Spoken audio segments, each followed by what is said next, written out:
नमस्कार, मैं हूं पवन त्यागी। टीएमसी को कलकत्ता हाईकोर्ट से बड़ा झटका लगा है और शाहजहां शेख को सीबीआई को सौंप दिया गया है। सीबीआई के लिए यह कह दिया है कि अब सारी जांच सीबीआई करेगी। जो भी शाहजहां शेख के ऊपर केस हैं, जिनकी संख्या 40 के ऊपर है, वो सब के सब केस अब सीबीआई देखेगी। और मामला, क्योंकि इसमें राशन घोटाले से जुड़ा हुआ था, जिसकी जांच ईडी करने गई थी, 4 जनवरी के दिन ईडी के अफसरों को घेर कर मारा गया, जानलेवा हमला किया गया। और इसमें बाकायदा एक एफआईआर ईडी के अधिकारियों ने दर्ज कराई थी, जिसमें शाहजहां शेख को नामजद किया गया था। लेकिन शाहजहां शेख उसके बाद से फरार चल रहा था। अब उस फरारी के बीच अंदर से और चीजें खुलकर आईं और यह पता चला कि संदेश खाली में जहां शाहजहां शेख एक बादशाह की तरह रहता था, वहां उसने दलितों के और आदिवासियों के घरों पर, जमीनों पर कब्जे कर रखे थे। इतना ही नहीं, बड़ा भयंकर खुलासा यह हुआ कि यह जो शाहजहां शेख है, यह भारत का रहने वाला है ही नहीं, यह बांग्लादेश का है, जो अवैध रूप से देश के अंदर रह रहा है। और इसने यहां आकर अपने गिरोह को खड़ा किया। किस तरह से यह राशन सरकार का लूट रहा था, उसको प्राइवेट लोगों को बेच रहा था और इसकी हिस्सेदारी टीएमसी के नेताओं तक पहुंचा रहा था। इस मामले में ईडी जांच कर रही थी। लेकिन अब जो खुलासे हुए वो कहीं ज्यादा चौंकाने वाले थे, जब महिलाएं आगे आई और उन्होंने बताया कि ये जो शाहजहां शेख है, इसके बाकायदा यहां गिरोह है, पूरे गुंडे इसके हैं 100 से अधिक, और वो गांव गांव में घूमते हैं। जो महिला उनको सुंदर दिखाई देती है, जो लड़की बेशक नाबालिग हो, इनको पसंद आ जाती है, उसको अपने ठिकाने पर आने के लिए कहा जाता है। और अगर वो महिला या लड़की इनके ठिकाने पर नहीं गई तो उसके परिवार वालों को मारा पीटा जाता है, उस महिला को मारपीट की जाती है उसके साथ। और महिला अगर गई तो 5-5, 6-6 दिन उसके साथ सामूहिक रेप किया जाता है। वो महिलाएं, वो बच्चियां अगर थाने में गई तो थाने में पुलिस के अधिकारी उनको डांट के भगा देते हैं। अगर उन्होंने कोर्ट का रुख किया कि हमारी एफआईआर दर्ज नहीं हो रही है, हमारी बच्चियों के साथ रेप हुए हैं, जो कि दलित हैं, वो ये कह रहे हैं कि अगर हम कोर्ट में चले गए और एफआईआर करा दी, बड़े अधिकारियों के पास चले गए, तो फिर उनको डराया धमकाया या तो हत्या भी की जाती है। इतना बड़ा भयंकर, ये समझ लीजिए कि इतना भयंकर अपराध ये बंगाल की धरती पर हो रहा था। और ममता बनर्जी समेत पूरा इंडिया अलायंस इस पर मौन था। जो दलितों की राजनीति करने वाले चंद्रशेखर रावण हो या फिर मायावती हो, फिर चाहे वो राहुल गांधी हो, जो आदिवासी, ओबीसी और दलित कहते नहीं थकते, इस पर एक शब्द भी अभी तक ना तो प्रियंका गांधी वाड्रा ने बोला है, ना राहुल गांधी ने बोला है, और सोनिया गांधी की तो जुबान ही सिल गई।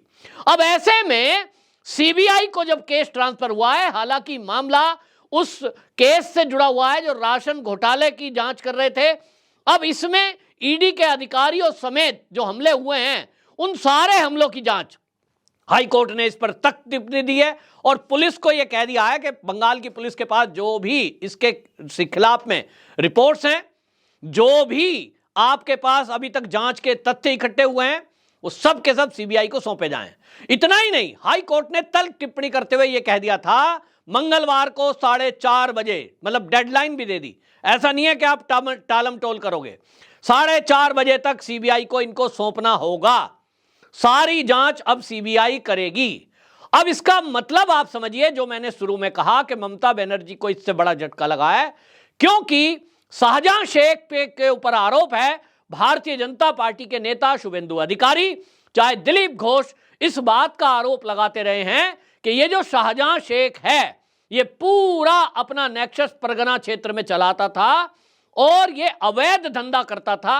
अवैध जमीनों पर कब्जा करना, सरकारी जमीनों पर कब्जा करना, गरीबों की जमीन छीन लेना और उसमें प्लॉटिंग करके पैसे कमाना, और इस पैसे का हिस्सा शासन में बैठे हुए लोगों को जा रहा था, पुलिस के लोगों को पहुंचाया जा रहा था। और इतना ही नहीं, टीएमसी में ये खुद शामिल था, पहले कम्युनिस्ट पार्टी में था, फिर टीएमसी आ गई 2011 में, तो ये टीएमसी में ज्वाइन कर लिया और अब ये टीएमसी का नेता था। हालांकि जब ये मामला तूल पकड़ा तो टीएमसी ने इसको 6 साल के लिए सस्पेंड कर दिया। लेकिन इससे होता क्या है, जो गुनाह इसने किए हैं उसका क्या, और उस सब का हिसाब अब सीबीआई करेगी। तो अब जो उम्मीद जगी है लोगों को, यह लग रहा है कि पहली बात तो इसके द्वारा जो सामूहिक रेप हुए हैं, नाबालिग बच्चियों के साथ रेप हुए हैं, अब उनका हिसाब होगा। उनका हिसाब होगा तो वो लोग भी सब जेल की सलाखों के पीछे जाएंगे जिन लोगों ने बच्चियों के साथ सामूहिक रेप किए हैं। यह सबसे बड़ा, एक तरह से आपको बता दूं, रेप कांड अब सामने आने वाला है। ऐसा कभी हमने अजमेर के बारे में सुना था कि वहां कांग्रेस के एक नेता द्वारा किस तरह से छोटी छोटी बच्चियों के साथ, कभी 2009 में जब कांग्रेस की वहां सरकार थी, जब रेप हुए थे, बच्चियों को ब्लैकमेल करके रेप किए गए थे, कई बच्चियों ने आत्महत्या कर ली, उस पर भी पर्दा डाल दिया गया। तो मैं इस वीडियो के माध्यम से कहना चाहूंगा, भजन लाल जी अब वहां सीएम हैं, उसकी फाइल अगर खुलवा सकते हैं तो खुलवाएं। लेकिन अब उस मामले में एक पेचीदगी वही है जो हमेशा बलात्कार के केसों में होती है कि वो बच्चियां या तो आत्महत्या कर चुकी, और जो बची हैं वो शादी कर गई, अब उनके बच्चे हो गए, और अब मामले में अगर मामला चलता है तो उनके भविष्य पर सवाल उठता है, वर्तमान पर सवाल उठता है, और इसलिए ज्यादातर लड़कियां, महिलाएं मौन हो जाती हैं। लेकिन पश्चिम बंगाल में ताज्जुब की बात यह है कि भारतीय जनता पार्टी और महिला आयोग के आगे आने के बाद महिलाएं सड़कों पर उतरी, टीएमसी का विरोध किया। इतना ही नहीं, लाठी डंडों से लैस होकर के उनके गुंडों को खदेड़ा, क्योंकि अब उनको दिख गया कि तुम्हारे साथ कोई खड़ा है। भारतीय जनता पार्टी ऐसे दलित और आदिवासी महिलाओं के साथ खड़ी हुई, उनको न्याय का भरोसा दिया, तो वो सड़कों पर उतरी, और अभी तक मेरी जानकारी में 150 बलात्कार और जबरन जमीनों पर कब्जा करना, हमला करना, इनकी एप्लीकेशन पुलिस को पहुंच चुकी है। जो ममता बनर्जी की सरकार में बैठे हुए लोग और पुलिस ये कह रही थी हमारे पास तो कंप्लेंट ही नहीं आई, अब लोग कह रहे हैं कंप्लेंट हम कर रहे हैं लेकिन पुलिस कार्रवाई नहीं कर रही है। शाहजहां शेख का वो वीडियो भी आपने देखा होगा कि पुलिस ने जब उसको 55 दिन बाद गिरफ्तार किया तो कहा गया जी शाहजहां शेख गिरफ्तार हो गया। वो भी हाई कोर्ट के दबाव पर गिरफ्तार हुआ था, लेकिन जिस हैंकड़ी के साथ वो थाने में एंट्री कर रहा था, ऐसा लग रहा था जैसे पुलिसकर्मी उसके नौकर चाकर हैं और वो कोई पुलिस का बड़ा अधिकारी है।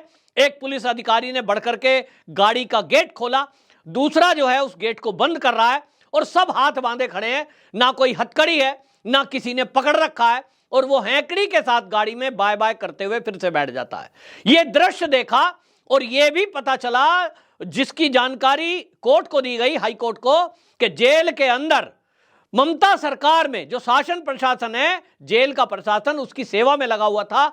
जेल के अंदर उसको पकवान खाने को दिए जा रहे थे, मनपसंद खाना दिया जा रहा था, और जेल के अंदर जो आरोप लगे हैं, जो कोर्ट तक में जानकारी मिली है कि उसको वीवीआईपी ट्रीटमेंट मिल रहा था।